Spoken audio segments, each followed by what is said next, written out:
მოგესალმებით მეგობრებო, ეთერშია ანარეკლები. ანარეკლები გახლავთ რადიო თავისუფლების და აჭარის ტელევიზიის ერთობლივი პროგრამა. საფრანგეთის მოსახლეობის აბსოლუტური უმრავლესობა ახალი გამოკითხვებით 1968 წლის მაისს მნიშვნელოვან დადებით მოვლენად მიიჩნევს ისტორიაში, საფრანგეთის ისტორიაში, ევროპის ისტორიაში, მსოფლიო ისტორიაში. დღეს ჩვენ გთავაზობთ ანარეკლების ამ სეზონის ბოლო გადაცემას, რომელიც თავიდან ბოლომდე არის პარიზში გადაღებული. შევხვდით 1968 წლის მაისის ამბუხებაში მონაწილე ადამიანებს, მათ შორის ქართველებს. გავესაუბრეთ ისტორიკოსებს, ანალიტიკოსებს. ყველა მათგანი დადებითად აფასებს 68 წლის მაისს. თუმცა მათი დამოკიდებულება 68 წლის მაისის მიმართ, როგორც ნახავთ, არის აბსოლუტურად განსხვავებული. გადავიღეთ ძალიან დიდი მასალა, ვესაუბრეთ შეიძლება ითქვას უამრავ ადამიანს. სამწუხაროდ ჩვენი გადაცემის დრო შეზღუდულია და ბევრი რამ უბრალოდ ვერ მოვათავსეთ ამ გადაცემაში. მიუხედავად ამისა, ჩემი აზრით გადაცემა საინტერესო აღმოჩნდა. მიუხედავად განსხვავებული შეფასებებისა, უпростоრად ამ მოვლენების განსხვავებული აღწერისა. მაგალითად, ჩვენი გადაცემის ერთი რესპონდენტი ამბობს, რომ 1968 წლის მაისში ერთობას მიაღწია ფრანგმა ხალხმა სტუდენტებსა და მუშათა კლასს შორის, კომუნისტურ პარტიას შორის და სხვა პარტიებს შორის. მეორე რესპონდენტი კი ამბობს, რომ ასეთი ერთობა არ ყოფილა და სტუდენტები ცალკე იბრძოდნენ და მუშათა კლასი იბრძოდა ცალკე. ჩვენს გადაცემას არ აქვს პრეტენზია, ასე ვთქვათ, ობიექტურად წარმოგვიდგინოს ისტორიული რეალობა. ჩვენს გადაცემას ჰქვია ანარეკლები. ჩვენ მხოლოდ წარმოვადგენთ ისტორიის სახეებს. ხოლო ამ სახეების ინტერპრეტაცია უკვე თქვენი საქმეა, პატივცემულო ტელემაყურებლებო. ჩემი აზრით, გადაცემა, რომელსაც ახლა შემოგთავაზებთ, ნამდვილად დაგაინტერესებთ. მაშასე, ეთერშია ანარეკლები.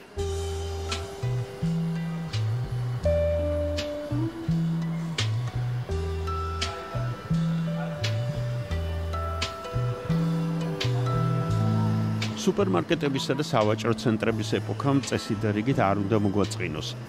ფერიც ბევრია, ბგერაც. თან თავად ირჩევ, ხელით ეხები, ის კი არა შეგიძლია გემოც გაუსინჯო თუ მოახერხებ. გამყიდველი კი დაგზდევს, მაგრამ მაინც გრძნობ ამ თავისუფლებას ბაზარზე.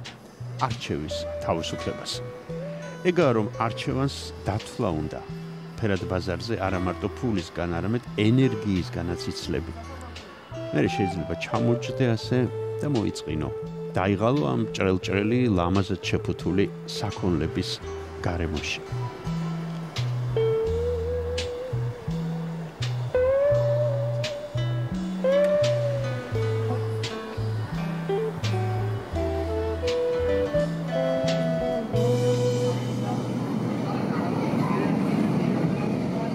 ახალგაზრდა მოწყენილი ადამიანი ყველგან ერთნაირია, თუმცა ეს უკვე ფაქტია, რაც მეტია ფერი და მხიარულება, მოწყენილობაც უფრო მეტია. პოსტინდუსტრიულმა ეპოქამ მეტი დრო მოგვცა ცხოვრებისთვის. ყველაფერი გამარტივდა და ტემპით შეიცვალა. შესაბამისად, თავისუფალი დროც მეტი გაჩნდა და მოწყენილობაც მეტია. ჩამოჯდა და თავის თავს კითხა, რით შეივსოს თავისუფალი დრო.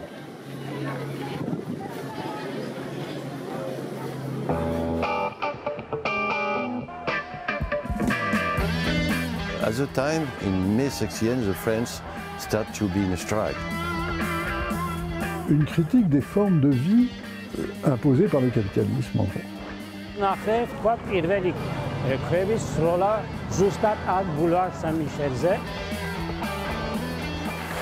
The Special Troops, CRS.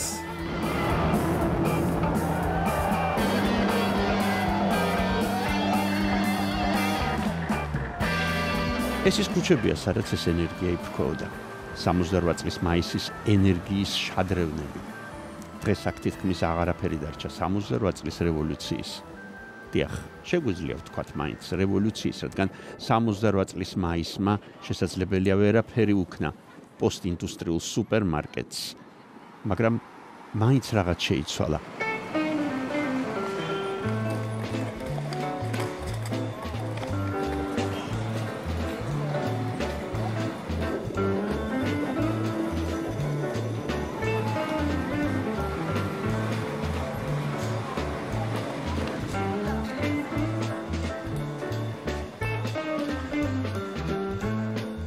1968 წლის 18 მარტს გაზეთ მონდში გამოქვეყნდა პიერ ვინსენ პონტეს პატარა წერილი საგულისხმო სათაურით საფრანგეთი მოწყენილია.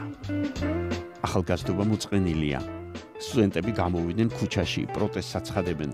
იბრძვიან ესპანეთში, იტალიაში, იაპონიაში, ამერიკაში, გერმანიაში.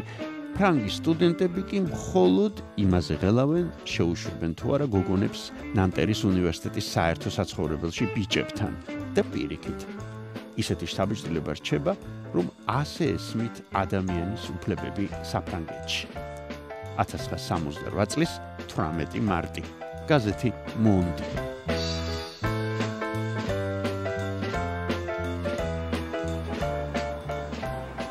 წითელი ნანტერი. ასე დაერქვა ამ უნივერსიტეტს, ნანტერის უნივერსიტეტს, რომელიც ნამდვილად შეიძლება ითქვას, რომ მოვლენების ცენტრი გახდა. და მოვლენების ცენტრი გახდა ჯერ კიდევ 1967 წლის მიწურულს, როდესაც ნანტერის უნივერსიტეტს საფრანგეთის განათლების მინისტრი სტუმრობდა.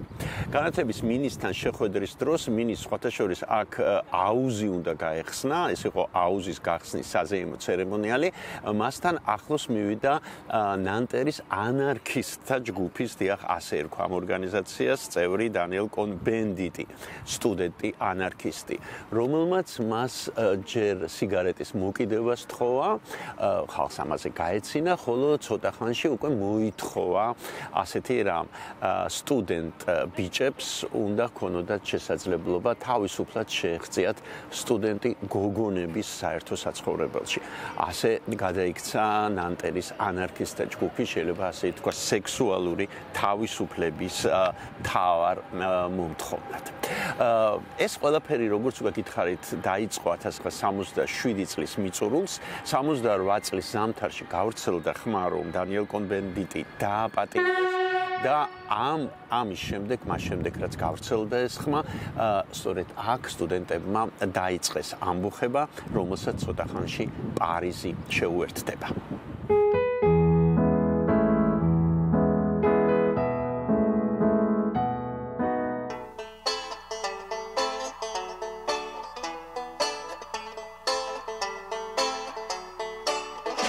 სექსუალური რევოლუცია შეიძლება ითქვას 68 წლის მოვლენების თავისებური არქეტიპია. ამბოხების პირველი სლოგანები, პლაკატები ძირითადად სწორედ თავისუფალ სექსს და ოჯახის, როგორც ბურჟუაზიული უჯრედის ნგრევას ეძღვნებოდა. შესაბამისად, მოძრაობას შეუერთდნენ ქალთა უფლებების დამცველები, ჰომოსექსუალები და არა მარტო სტუდენტები. ყველა აქამდე მარგინალიზებული ჯგუფი იზიარებს ლოზუნგებს. აიგრძალოს აკრძალვა. სიყვარული ომის ნაცვლად. მშობლების მორალსა და ტრადიციულ ფასეულობებზე უკვე ხმამაღლა ითქვა უარი. აბორტების აკრძალვის გაუქმება ასევე იყო ერთ-ერთი მთავარი მოთხოვნილება. Journaliste de Monde est arrivé. შემოდის მონდის ჟურნალისტი, მეკითხება ბაგაბაღს ხსნით მე ამბოხე სტუდენტების ბავშვებისთვის. ფრანსუაზ ლენონ პრედინი, პროფესიით ეთნობოტანიკოსი გახლავთ. სწავლობს ადამიანისა და ფლორის დამოკიდებულებას. 68 წლის მაისში ის უშუალოდ არ აქტიურობდა რევოლუციონერებს შორის, მაგრამ ეხმარებოდა რევოლუციონერ მშობლებს. სწორედ იმ დღეებში დაიწყო ფიქრი დაიარსებინა ბაგაბაღი რევოლუციონერების შვილებისთვის. 1968 წელი ჩემთვის ძალიან მნიშვნელოვანია, რადგან სწორედ 68 წელს დაიწყო საუბარი პოლიტიკურ სტრუქტურირებაზე. 1968 წელი უმრავლესობისთვის ცხოვრების ახალი წესის დამკვიდრება იყო, სოციალური ცხოვრების ახალი წესის შემოღება. ეს უფრო მამების წინააღმდეგ ამბოხი იყო. ბევრმა არ მიაქცია ყურადღება იმას, რომ კონ-ბენდიტმა თავიდანვე აღზრდის სისტემას მიაქცია ყურადღება. როგორ შეიძლება ვიმოქმედოთ არა მარტო ბავშვის აზროვნებაზე, არამედ მისი ცხოვრების წესზე. ის მუდმივად იმეორებდა, რომ აუცილებელი იყო აღზრდის სისტემის შეცვლა. აღზრდისა და სწავლების მოძველებულ სისტემაზე, რომლის წინააღმდეგ გაილაშქრეს სტუდენტებმა, გვიანბო მათემატიკოსმა. ორსეის უნივერსიტეტის პროფესორმა ჟან-ფრანსუა ბედენმა, რომელიც პარიზში მეუღლესთან ერთად შეხვდა. ასეთი კონტექსტი იყო. 67 წელს სტუდენტების დიდი დემონსტრაცია ჩატარდა ანტონიში, სადაც სტუდენტების საერთო საცხოვრებელი იყო და იქ ჩუმად დაიწყეს დიდი კედლის შენება.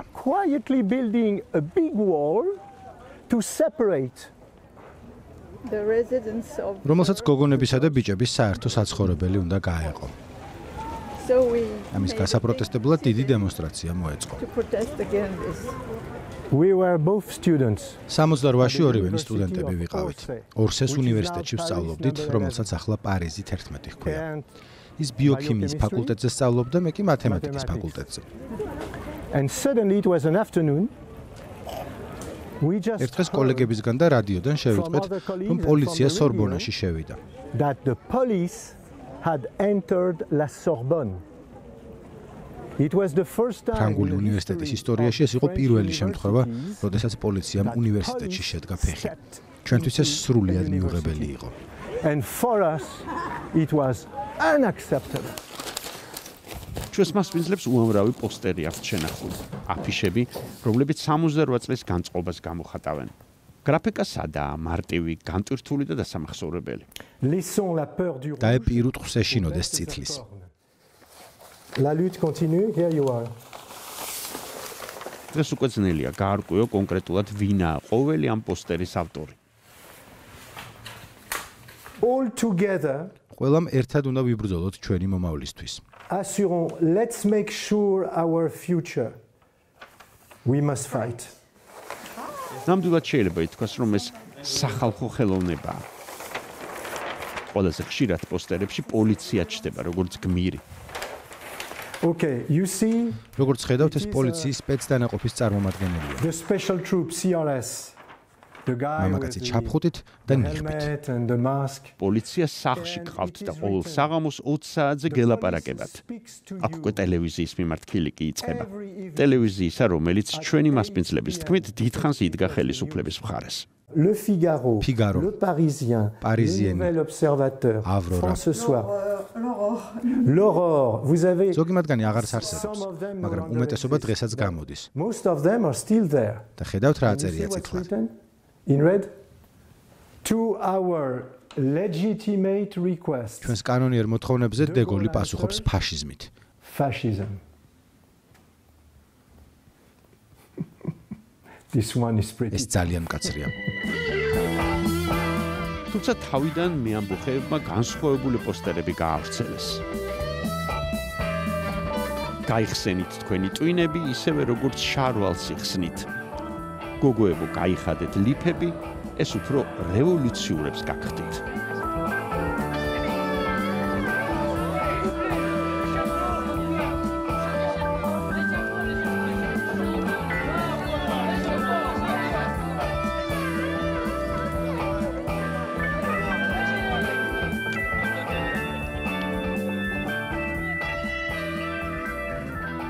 პიერ ანრი დელო ამ მანიფესტაციის ერთ-ერთი ლიდერი იყო. მოგვიანებით ფრანგი მსახიობი, პროდიუსერი, კრიტიკოსი, კანის კინოფესტივალის ბოიკოტს შეუერთდება. 1969 წელს კი დაარსებს კანის ფესტივალის ოფიციალური პროგრამის ალტერნატივას, როგორც იმხანად ამბობდნენ, ანტიბურჟუაზიულ პროგრამას, რეჟისორების ორი კვირა. Nous étions suffisamment adultes. საკმაოდ მოზრდილები ვიყავით იმისთვის, რომ გაგვეცნობიერებინა პოლიტიკაზე, რომ კამათი დაგვეწყო ვიჩხუბებდით. იდეა კი ჩვენი გაერთიანება იყო, გაერთიანება ადმინისტრაციული მანქანის ხელისუფლების წინააღმდეგ. სულ ერთია მემარცხენე იქნებოდი თუ მემარჯვენე. Qu'il soit de droite, de gauche. პიერ ანრი დელო აღიარებს, რომ კინო ფრანგებისთვის თავიდანვე გახდა ბურჟუაზიული ცხოვრების წესის გამოხატულება. სინეფილია ბურჟუაზიული სივრცის ნაწილიაო, გითხრა მან და სწორედ ეს განასხვავებს საფრანგეთს დაუშვათ გერმანიისგან და მით უმეტეს იაპონიისგანო. თუ კი ვაღიარებთ, რომ 68 წლის მაისი სწორედ სინეფილებმა დაიწყეს. ცხადია, უნდა ისიც ვაღიაროთ, რომ ეს მეოცნებეთა გამოსვლა იყო. აქ უკვე აღარ ქონდა მნიშვნელობა პოლიტიკურ გემოვნებას და იდეოლოგიებს. At the time, in May 61, the French 68 წლის მაისში მთელი საფრანგეთი გაიფიცა. პროფკავშირები, შრომელები, მატარებლები, მეტრო, ყველაფერი გაჩერდა კანის გარდა. და უცებ გოდარი, ტრიუფო და კლოდ ლელუშიც კი ჩავიდნენ კანში და მოითხოვეს, რომ ფესტივალი შეჩერებულიყო. რატომ ვაჩვენებთ ფილმებს, როდესაც მთელი საფრანგეთი გაფიცულია? შეიჭრნენ შიგნით და ჩაშალეს ერთ-ერთი ჩვენება. they interrupt festival during the screening. კინოს იდეა მართლაც რომ ოცნების იდეაა. შესაბამისად 50 წლის შემდეგ შეგვიძლია ახლებურად გადავაფასოთ ეს მოვლენები. უფრო ასე ვთქვათ, შემოქმედებითად. მაგალითად ვაღიაროთ, რომ 68 წლის მაისი არა მარტო მამებისა და შვილების ბრძოლაა და თუ გნებავთ ლიბერალების ამბოხი, არამედ უბრალოდ გართობა. სწორედაც რომ მოწყენილი ყოფისგან განთავისუფლების ვნება.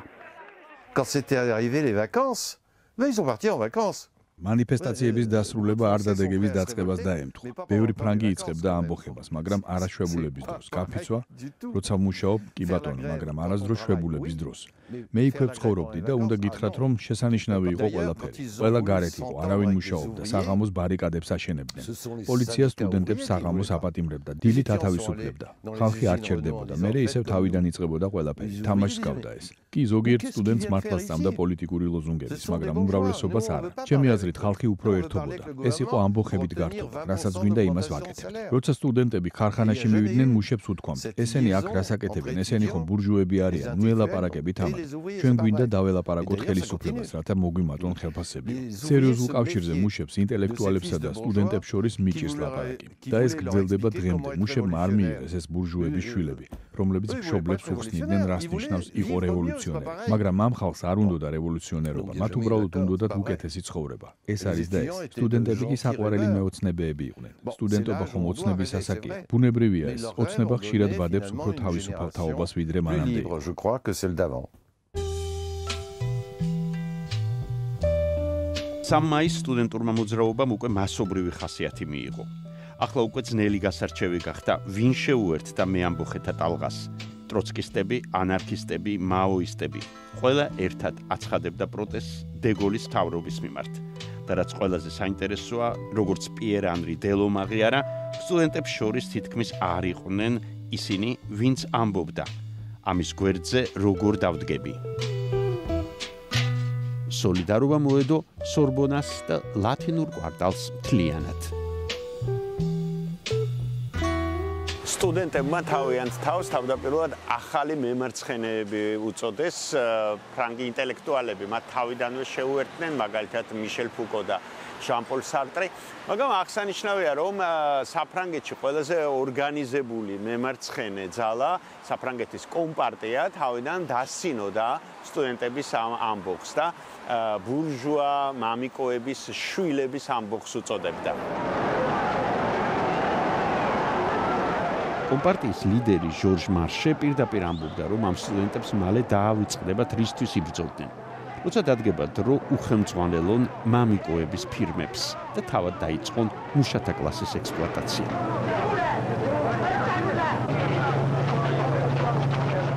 პრინციპში ჟორჟ მარშეს ეს წინასწარმეტყველება ნაწილობრივ ახთა კიდეც. თუმცა პრინციპული არც კომპარტია აღმოჩნდა. როგორც კი პოლიციამ სტუდენტების დარბევა, მე ვიტყოდი სასტიკად დარბევა დაიწყო, პროფკავშირები და შესაბამისად კომპარტიის წევრები მეამბოხეებს შეუერთდნენ. 13 მაისს დაიწყო გაფიცვა თითქმის მთელ საფრანგეთში.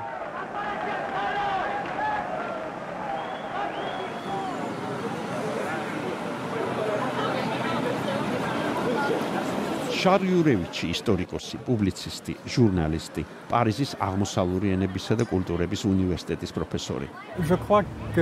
ჩემი აზრით ეს იყო უფროსი თაობის მიერ ტრამვირებული ახალგაზრდობის ანგარიშწორება. ეს იყო პერიოდი ანგარიშწორებისა მეორე მსოფლიო ომთან. ანგარიშწორება განსაკუთრებით ალჟირის ომთან. ანგარიშწორება საზოგადოებასთან, რომელმაც ვერ მოახერხა ადაპტაცია ახალ თაობასთან, ვერ მოახერხა ადაპტირება და დარჩა უკიდურესად პატერნალისტური. შესაბამისად, ბევრი ახალგაზრდა ფიქრობდა იმისთვის, რომ რამე შეიცვალოს, ყველაფერი უნდა დაინგრეს.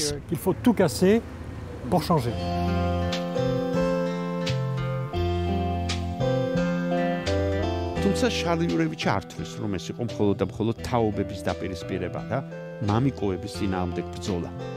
როცა პოლიციამ დარბევა დაიწყო, შარლიურევიჩის თქმით, მანიფესტანტებს მშობლებით შეუერთდნენ, მაგალითად მისი მშობლები, რომლებიც უკვე ასაკში იყვნენ და თანაც ავადმყოფობდნენ. არანაკლებ მნიშვნელოვანი იყო საერთაშორისო გარემოც პირველ რიგში კი ომი ვიეტნამში. ვიეტნამის ომი იყო ძალიან მნიშვნელოვანი მოვლენა 68 წლის მაისისთვის.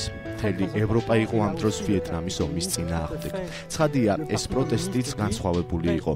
კომპარტია ამბობდა მშვიდობა ვიეტნამს, უფრო რადიკალები ამბობდნენ გაუმარჯოს ვიეტნამს. ეს სიტყვების თამაშია, მაგრამ მნიშვნელოვანია მაინც. victoire au Vietnam. Bon. Ce sont des mots.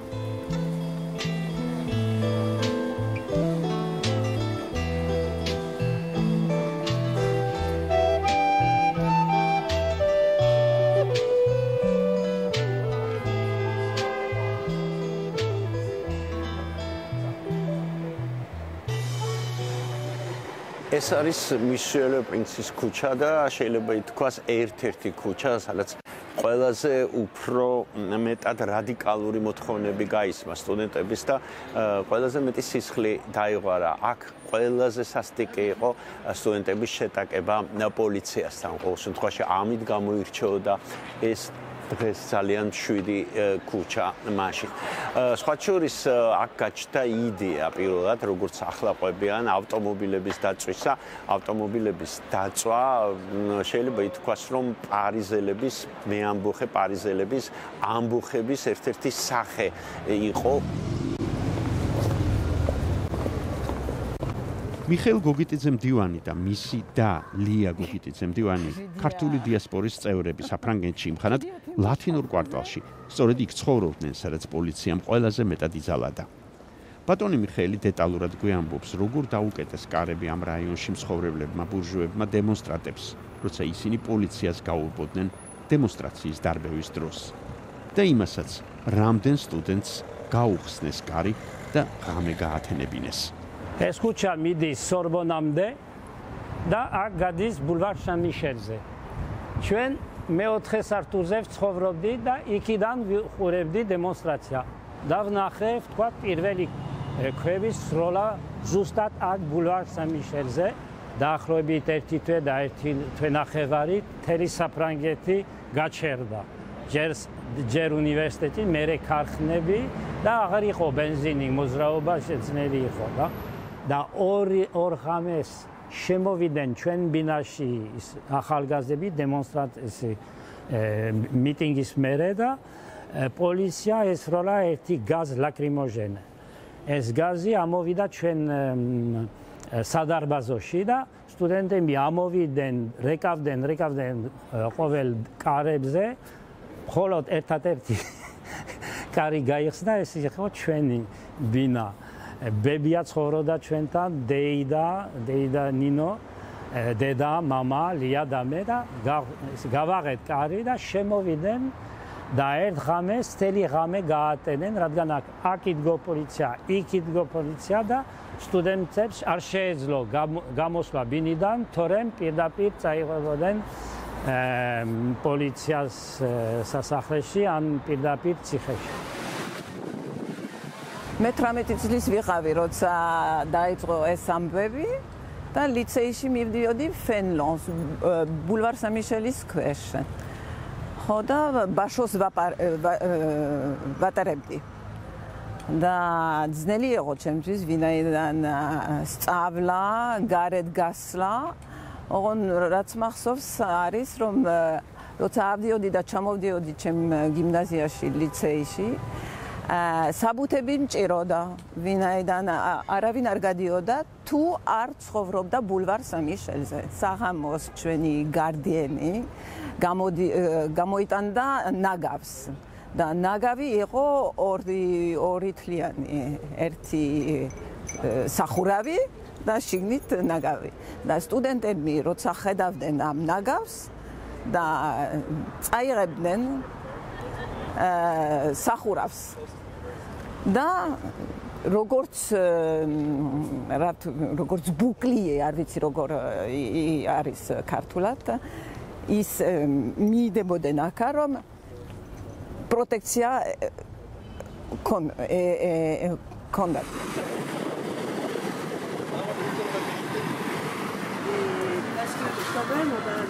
ელისო ტარასაშვილი იმხანად უნივერსიტეტის სამედიცინო ფაკულტეტზე სწავლობდა. იმდენად აქტიური იყო, რომ ზოგჯერ წამქეზებელს უწოდებდნენ. მე სამედიცინო ფაკულტეტზე ვსწავლობდი. სახლიდან რომ გავედი, ქვედა ბოლო მეცო, მაგრამ დავუბრუნდი და შარვარი ჩამეცი. თან დედაჩემს არ უთხარი თავიდან, რომ მიტინგზე მივდიოდი, თუმცა მშობლები პრინციპში არ მიკრძალავდნენ მანიფესტაციაში მონაწილეობას. რევოლუციონერი ვეგონე, თუმცა ეშინოდათ, ცხადია. მაგრამ ემყავდა მეგობრები, რომლებიც ამბოხებულებს შეგვერთდნენ ბურჟუა ოჯახებიდან, კათოლიკე ოჯახებიდან. და ისინიც მიუხედავად იმისა, რომ ასეთ გარემოში აღიზარდნენ, გამოვიყვანე აქციაზე.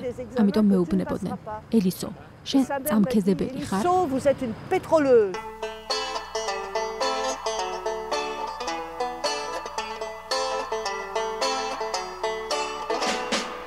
ბურჟუა მშობლებთან თუ მორწმუნე მშობლებთან დაპირისპირება შეიძლება მართლაც რთული იყო, მაგრამ კიდევ უფრო რთული იყო ლენინის ციტატების მოსმენა. მაოისტურ ლოზუნგებზე რომ აღარაფერი ვთქვათ. ადამიანისთვის, რომელმაც მაისის ამბოხებამდე ცოტა ხნით ადრე საკუთარი თვალით ნახა რა არის საბჭოთა რეჟიმი. ელისო ტარასაშვილი კი სწორედ ახალი ჩამოსული იყო საბჭოთა საქართველოდან. 1967 წელს პირველად ვიყავი საქართველოში დედაჩემთან ერთად. მაშინ ვნახე რა არის საბჭოთა კავშირი. ბევრი რამე ვერ გავიგე, მაგრამ ემოციები მახსოვს. 1968 წლის მაისში სულ მახსოვდა ეს სამყარო და ვყვებოდი. რა ხდებოდა იქით ამ მხარეს. ამიტომ თუ კი აქ ეს ყველაფერი აღიქმებოდა როგორც რადიკალი მემარცხენეების ამბოხი, ტროცკისტების, მოგვიანებით მაოისტების, ბოლშევიკური რევოლუციის იდეებით, ეს ორი სივრცე კონფლიქტს ქმნიდა ჩემში. კითხვა, რომელსაც დღეს 50 წლის შემდეგ ბევრი სვამს. როგორ უნდა შევაფასოთ 68 წლის მაისი? რა შეცვალა მაისმა მსოფლიოში თუ არა საფრანგეთში მაინც? Tout le monde s'est mis en grève et il y a eu un grand défilé le 13 mai. ყველა გაფიცული იყო. ყველაზე დიდი მანიფესტაცია 13 მაისს მოეწყო. ჩრდილოეთი ვაგზლიდან დამფერ როშოს მოედნამდე. ძალიან შთამბეჭდავი იყო სტუდენტების და მუშების ეს ერთობა. ბენზინის გასამართავი სადგურებიც კი დაიკეტა. აღარ იყო ბენზინი და ყველაფერი გაჩერდა. მაღაზიებიც არ მუშაობდა. ხალხი ფეხით დადიოდა. შეიძლება ითქვას, რომ იმ დროიდან მენტალობა შეიცვალა. უფრო მეტიც, საოჯახო ურთიერთობებზეც კი იმოქმედა. ასევე ქალთა უფლებების დაცვაზე, აბორტების უფლებაზე. ვიცი ადამიანები, რომლებსაც არასდროს გაუკეთებიათ აბორტი, მაგრამ სოლიდარობის ნიშნად ამბობდნენ, რომ აბორტი გაიკეთეს. და ეს საკმაოდ რთული იყო, რადგან საფრანგეთი ამ თვალსაზრისით საკმაოდ კონსერვატორული ქვეყანაა. était assez conservatrice. Manifestაცია, რომელსაც ელისო ტარასაშვილი იხსენებს, 13 მაისის მიტინგი მართლაც მაისის მოვლენების კულმინაცია აღმოჩნდა. 13 მაისს გაიმართა ყველაზე მრავალრიცხოვანი აქცია, 800,000 ადამიანი ზოგიერთი მონაცემით გამოვიდა ქუჩაში და საღამოს დემონსტრანტები აი იმ მოედანზე, დამფეროშოს მოედანზე შეიკრიბნენ. ჩვენ ვიმყოფებით რასპაის სკვერში, იწყება რასპაის ბულვარი და სწორედ ამ ბულვარს გაუყვნენ დემონსტრანტები. ძალიან საინტერესო შეძახილით ავიღოთ ელისეის სასახლე. ისინი პირდაპირ გაემართნენ იმისათვის, რომ ჩამოეგდოთ ხელისუფლება, რაც რა თქმა უნდა ვერ მოხდებოდა და არც მოხდა.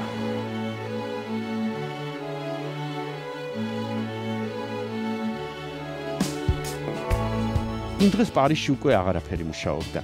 ქალაქი დამწვარი, მანქანებითა და მოჭრილი ხეებით გავდა სივრცეს, სადაც ენერგია სრულად ამოიფრქვა და სადაც თითქოს აღარაფერი დარჩა გასაპროტესტებელი. როდესაც გაიფიცა მთელი ქვეყანა, თვით ტელევიზიის ჟურნალისტებიც კი, რომლებიც აქამდე როგორც წესი ხელისუფლების დასაყრდენ ძალად აღიქმებოდნენ. ისინიც კი გაიფიცნენ. ნათელი გახდა, რომ 1968 წლის მაისში ევროპაში რაღაც ძალიან მნიშვნელოვანი რამ ხდებოდა.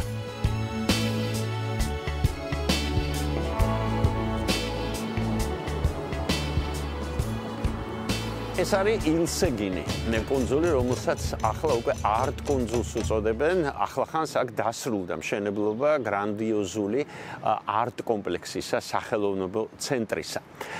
იმხანად 68 წელს კი აქ რენოს ქარხნები იყო განლაგებული.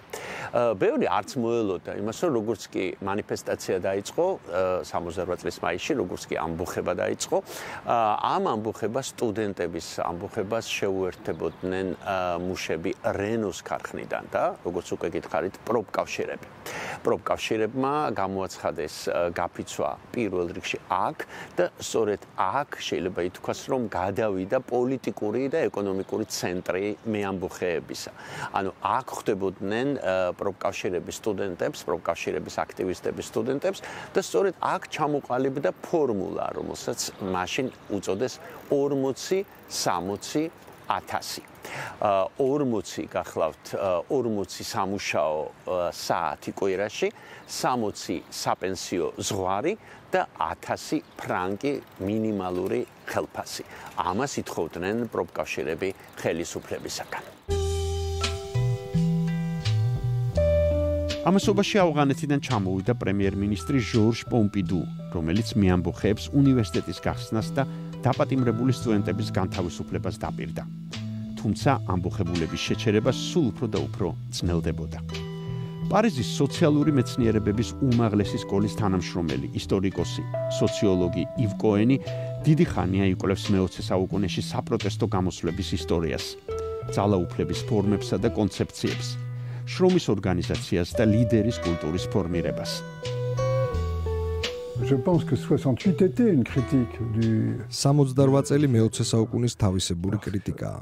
ალჟირის ომის შემდეგ საფრანგეთში 1962 წელს ეკონომიკური აღორძინება დაიწყო და გააქტიურდნენ ეგრეთ წოდებული ბები ბუმერები. ესე იგი ადამიანები, რომლებიც დაიბადნენ 1946 წლის შემდეგ, მეორე მსოფლიო ომის შემდეგ. მაგრამ ეკონომიკური და დემოგრაფიული ფაქტორების გარდა მნიშვნელოვანია პოლიტიკური ფაქტორიც. ლაპარაკია კომუნისტურ მოდელზე, ადამიანური სახით, სოციალური სახით. რა თქმა უნდა, კაპიტალისტური მომხმარებლური საზოგადოების კრიტიკა მნიშვნელოვანია. პროფკავშირები საფრანგეთში მანამდე ძირითადად ხელფასების გამო გამოხატავდა პროტესტს. აქ კი აქცენტები შეიცვალა. ნუ დაგვავიწყდება, რომ სტუდენტების ამბოხებას მუშებით შეუერთდნენ. ეს იყო კაპიტალისტური ცხოვრების წესის კრიტიკა. 68 წლის შემდეგ ძალიან ბევრი ახალგაზრდა წავიდა საცხოვრებლად სოფლად, დატოვა ქალაქი, რათა გაშორებოდა ამ ცხოვრების წესს. quitter le mode de vie ordinaire. კოენის თქმით, ძნელია დღეს 68 წლის მაისზე დასკვნების კეთება. იმის თქმა, დამარცხდა თუ გაიმარჯვა ამ მოძრაობამ. დღეს ადვილია ქილიკი ჰალსტუხიან სტუდენტ ბიჭებზე, რომლებიც პარიზში ბარიკადებს აგებენ. სინამდვილეში ეს იყო გარდამავალი ეტაპი, როცა უნდა შეცვლილიყო კაპიტალიზმის ურთიერთობა ხელისუფლებასთან. tous les jours pour discuter aussi bien de la grève. სიახლე ის იყო, რომ მუშებმა მიბაძეს სტუდენტებს და გაფიცვის პროცესში აქტიურად ჩაერთნენ დისკუსიებში. ასევე ძალიან მნიშვნელოვანი იყო ურთიერთობა მუშებსა და სტუდენტებს შორის. ძალიან ბევრი მუშა მივიდა სტუდენტებთან მანიფესტაციაზე სორბონაში. მე ძირითადად იქ ვიყავი და ვხედავდი, როგორ მოდიოდნენ მუშები და სთხოვდნენ სტუდენტებს წამოსულიყვნენ მათთან ქარხანაში. სტუდენტები კი პირიქით ქარხნებს სტუმრობდნენ და სთხოვდნენ წამოსულიყვნენ სორბონაში. ეს ადგილების გაცვლა განამტკიცებდა კონტაქტებს. ასევე გლეხებიც მოვიდნენ, განსაკუთრებით დასავლეთი საფრანგეთიდან, ბრეტანიდან. საინტერესოა, რომ კომუნისტურ პარტიას ეს კონტაქტები დიდად არ ახარებდა. ცდილობდა კიდეც, რომ ხელი შეეშალა, რომ სტუდენტებს რენოს ქარხანაში შეეღწიათ. მათ კარებიც კი ჩაუკეტეს ერთხელ. Et la CGT avait fermé toutes les portes. ძველი ტიპის კონფლიქტები, როცა დაპირისპირებული ძალები პირისპირ ხვდებოდნენ ერთმანეთს, ნელ-ნელა წარსულს ჩაბარდება, აღნიშნავს ივ კოენი. 68 წელი ამ პროცესის დასაწყისი იყო. შესაძლებელია ამ ცალკეულმა პატარ-პატარა რევოლუციებმა მარცხი განიცადოს, მაგრამ მათი როლი საზოგადოების განვითარებაში მაინც მნიშვნელოვანი იქნება. შეგვიძლია თუ არა დღეს ვთქვათ, რომ ლიდერის გარეშე ამბოხება შესაძლებელია, რომელიმე პოლიტიკური ჯგუფის პარტიის გარეშე პროტესტის გამოხატვა და ქუჩაში სისტემის წინააღმდეგ ბრძოლა შესაძლებელია? დიახ, შეგვიძლია, ამბობს ივ კოენი.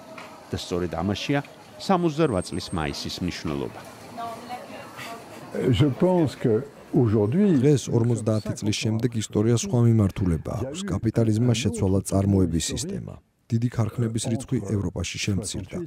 არიან ისევ მუშები ცხადია ფრანგულ საზოგადოებაში, მაგრამ ნაკლებად აქტიურები. სიტუაცია ტრანსფორმირდა. მეორე მნიშვნელოვანი ფაქტორი არის კომუნიზმის მარცხი, საბჭოთა ბლოკის დაშლა, ჩინეთის ტრანსფორმირება კაპიტალიზმში, კომპარტიის ხელმძღვანელობით. დღეს სხვა სიტუაცია. პოლიტიკის კრიზისი, მემარცხენეობის კრიზისი აშკარაა, მაგრამ ჩემთვის მაინც საინტერესოა, როგორი გავლენა მოახდინა 68 წელმა არაბულ გაზაფხულზე, ტაქსიმის აქციაზე სტამბულში, მაედნის ამბებზე. ესეც მნიშვნელოვანი მოვლენაა, ბრაზილია და ასე შემდეგ. ბევრი რამ ხდება მოძრაობა პარტიისა და წინამძღოლის გარეშე. ეს არაა რევოლუციები ჩვეულებრივი გაგებით, როცა ძალაუფლებისთვის იბრძვიან ხოლმე. ამავე დროს ესაა მე-20 საუკუნის რევოლუციების კრიტიკაც. მოძრაობები, რომლებიც არ დასრულებულა დიდი გამარჯვებებით. ეგვიპტეშიც, თურქეთშიც მივიღეთ ერდოღანი, პუტინმა უკრაინას წაართვა ყირიმი, მაგრამ ეს მაინც არის პოლიტიკური ცვლილება და ეს აკავშირებს აქციებს 68 წელთან. 68 წელს უკვე იყო ეს ყველაფერი. ჩემი აზრით, დღეს ეს ოცნება რევოლუციებზე დასრულდა. რევოლუცია ძაძებშია. De la révolution telle que le 20e siècle montrait.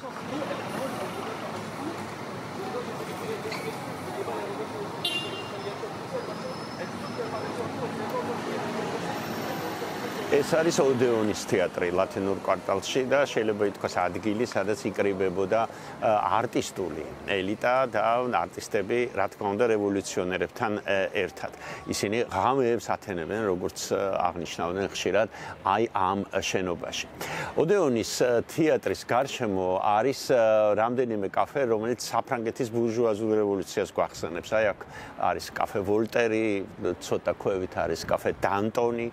საფრანგეთის ბურჟუაზიული რევოლუცია და 1968 წლის რევოლუცია რაღაცნაირად უკავშირდება ერთმანეთს. იმ რევოლუციას ჰქვია საფრანგეთის ბურჟუაზიული რევოლუცია. რა შეიძლება დავარქვათ 1968 წლის მაისის ამბოხებას.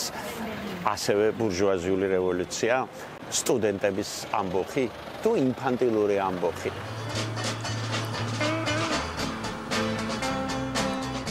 ანტიბურჟუაზიული თავისი ფორმით რევოლუცია პრინციპში იყო უფრო ლიბერალური ბურჟუაზიული რევოლუცია, რადგან მისი მთავარი მოთხოვნა მაინც ადამიანის უფლებები იყო.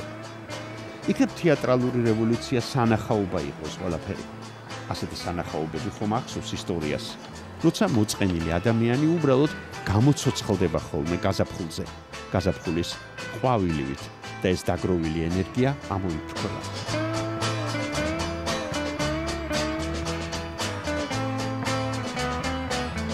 ბოლოს და ბოლოს, როცა აგზნებას დაღლა მოყვა, გაზაფხულიც გავიდა. სტუდენტები დაუბრუნდნენ აუდიტორიებს, მუშები დაზგებს, გაფიცული ტელევიზიის მუშაკებსაც გაახსენდათ, რომ ხალხს ინფორმაცია ჭირდებათ.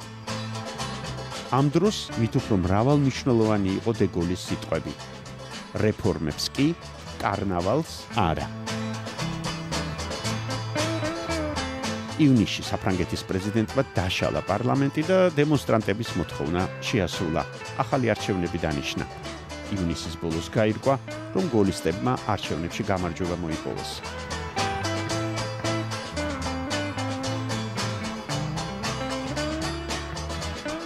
კარნავალს არაო, თუმცა დღეს ფრანგების უმრავლესობა ნოსტალგიითაც იხსენებს 50 წლის წინანდელ მოვლენებს. I was working on the French TV, la télévision scolaire. 68-ში მუშაობდი ტელევიზიაში და გაფიცული ვიყავი როგორც ყველა. გაფიცული ვიყავი აპრილის ბოლოდან სექტემბრამდე. ლათინურ კვარტალში ვცხოვრობდი, დებიუსის ქუჩაზე და შესაბამისად სულ ქუჩაში ვიყავი.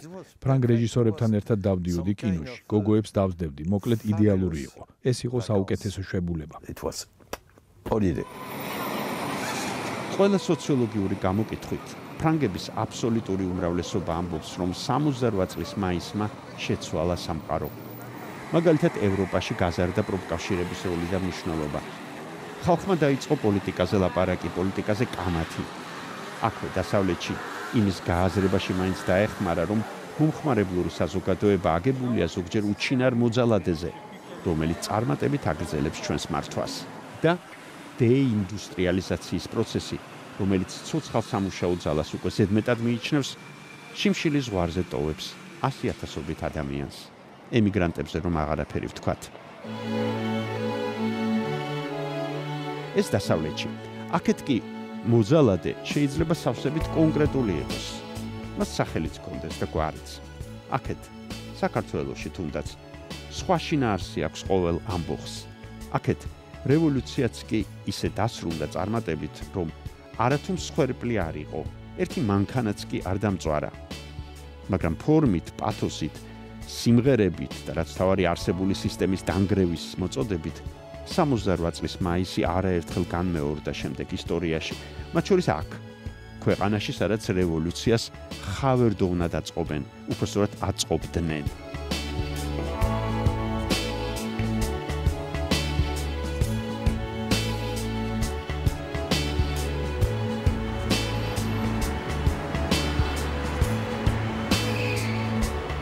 რაც მამას უნდა. ეს ირონიული სლოგანი 68 წლის მაისის მონატრება უკვე აქ საქართველოში. დაგროვილი ენერგია დროდადრო ამოიფრქვევა ხოლმე. მაგრამ არა ისე როგორც პარიზში 50 წლის წინ. დადგა ჟამი მოწყენილობისა. 2018 წლის ზაფხულია უკვე. საქართველო მოწყენილია.